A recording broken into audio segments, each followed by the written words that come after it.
Mi nombre es Carlos Ávila Badía, soy residente de cuarto año de Medicina Nuclear de Sanitas y les voy a hablar sobre la gamografía con DMSA. Pero voy a enfocarlo un poco más sobre el paciente con una infección urinaria.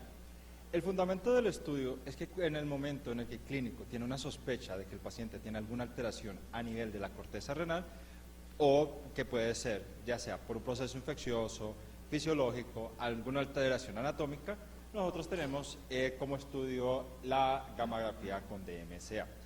El fundamento general es que este radiofármaco se inyecta, va a filtrarse por el riñón y una vez dentro del glomérulo, él va a ser captado por el túbulo contorneado proximal y nos va a dar unas imágenes que van a estar conformadas no solo la funcionalidad, no nos va a dar solo la funcionalidad, sino también la anatomía del riñón.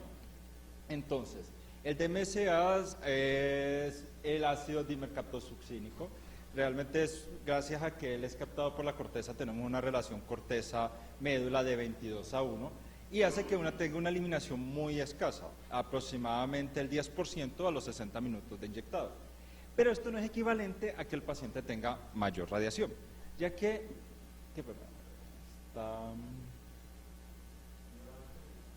no, se pasa solo.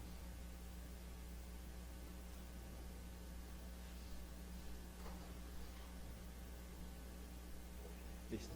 Esto no es sinónimo de que el paciente tenga más radiación, ya que aquí haciendo una comparación, pues para que ustedes, los que no sean médicos nucleares, puedan entender la relación, de entre los estudios que se encuentran en el diagrama de un paciente con una alteración de los riñones o una infección urinaria, entre la cistografía retrógrada, la gamografía con DMSA, la urografía intravenosa y el TAC abdominal, nosotros lo podemos hacer una equivalencia de qué radiación tiene con una radiografía de tórax. Vemos que, por ejemplo, una gamografía con DMSA equivale a 16 radiografías de tórax o 37 días de la radiación ambiente. Sin embargo, un TAC abdominal equivaldría a 300 radiografías de tórax y equivale a 700 días de radiación ambiente. Entonces, ¿cómo es la farmacocinética? El radiofármaco, una vez inyectado, él se va a unir a la microglobulina alfa 1. Esto hace que él pueda tener una filtración glomerular unilateral y una vez ya dentro del glomérulo, en el tubo contorneado proximal, él va a ser absorbido por la megalina y la cubulina.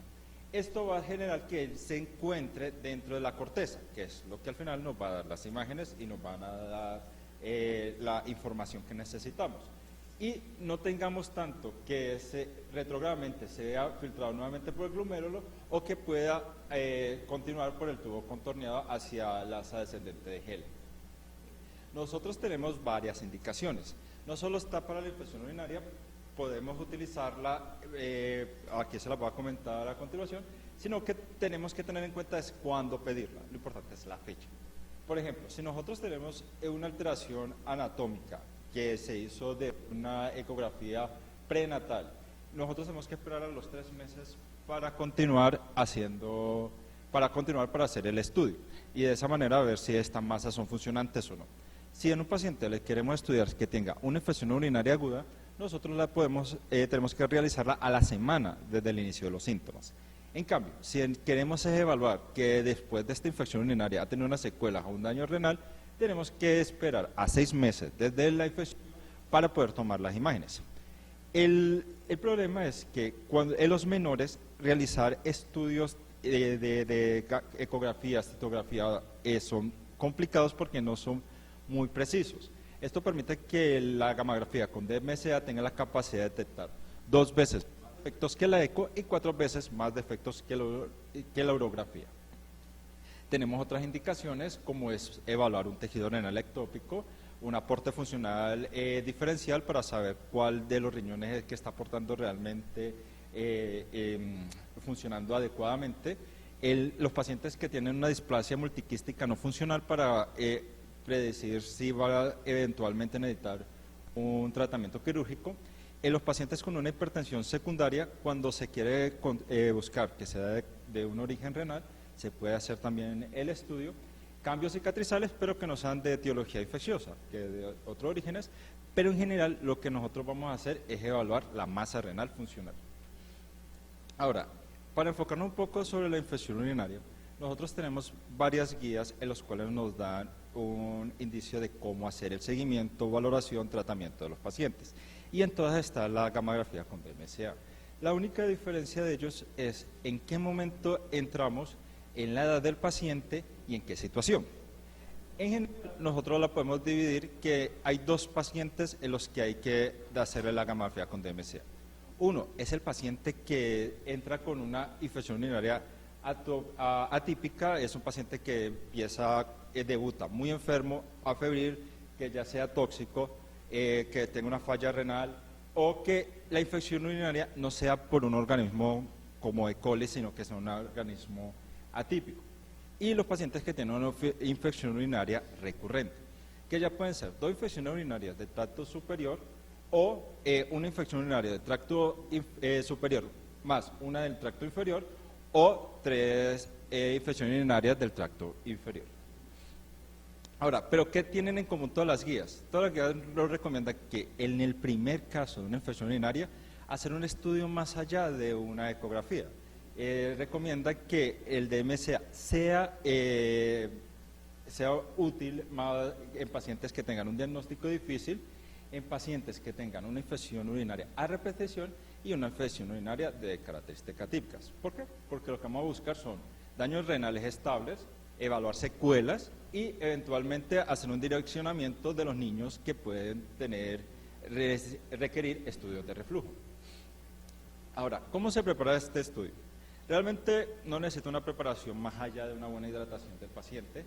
Hay que explicarle bien el procedimiento a la madre y al menor. Los niños generalmente no entienden por qué van a estar en estas unidades y también explicarle a la madre que es un estudio que es largo. Después de la inyección hay que esperar unas 4 horas y las imágenes aproximadamente 10 minutos, pero van a permanecer mucho tiempo en la unidad de medicina nuclear. Ha asociado que para una buena interpretación del médico nuclear, nosotros tenemos que tener un urocultivo y un uroanálisis y una ecografía, que esto nos puede ayudar en la interpretación final, que es lo que necesita el clínico. Ahora, con respecto si el paciente necesita ser sedado, pues la verdad es que no. Todas las unidades de medicina nuclear a nivel nacional tienen métodos para permitir hacer la gamografía. Está descrito bibliográficamente que en un 5% de los pacientes, especialmente entre las edades de 3 años y 5 años, que son las más difíciles, se puede dar sedación intranasal con midazolam. Pero en general hay muchas estrategias para inmovilizar al paciente, ya que es corto el tiempo, y los niños más grandes se puede intentar entretenerlos. Entonces explicarle esto también a los padres que pues no es necesario realmente sedar al niño. Ahora, ¿cuál es la evaluación que nosotros vamos a ver? Lo primero es que aquí tenemos un patrón normal. En los patrones normales nosotros vamos a ver la localización del riñón, cómo está la forma del mismo y la captación del fármaco, que no tengamos unas áreas con menos captación que nosotros decimos que son fotopénicas y unas áreas con mayor captación. Esto es un ejemplo de un estudio normal. Sin embargo, en un estudio normal nosotros podemos ver alteraciones de su forma, de su situación, de la distribución del radiofármaco, que nos pueden dar indicaciones de qué es lo que puede tener el paciente. Ahora voy a continuar con 4 ejemplos. Este es un gamografía con DMSA normal. Nosotros tenemos aquí las imágenes oblicuas, la imagen planar, y este es un paciente de 10 años con un diagnóstico de una infección urinaria. Como tenía una infección urinaria a repetición, deciden tomarle la gamografía para evaluar si tiene eventualmente secuelas. En esto la ecografía salió normal y no se tenía el dato de urocultivo. Independientemente el estudio es normal, entonces le puede dar al clínico la información de que el niño no tiene una secuela posterior a la infección urinaria. En este segundo ejemplo tenemos un paciente con 4 años con un diagnóstico de IVA a repetición y que tiene una ecografía normal. El urocultivo y el uroanálisis fueron positivos, está actualmente con la infección urinaria y lo que tenemos es que en el polo inferior del riñón izquierdo se ve alteración de la anatomía, no concentra adecuadamente el radiofármaco y tenemos una alteración entre la forma entre los dos riñones. Asociado que el aporte funcional vemos que el del riñón izquierdo está mucho menor en comparación al del riñón derecho. Y este tercer ejemplo ya es un paciente de 8 años con una infección urinaria a repetición. Esta la tuvo una infección complicada en su debut, la ecografía salió normal y no se tenía datos de un análisis neurocultivo.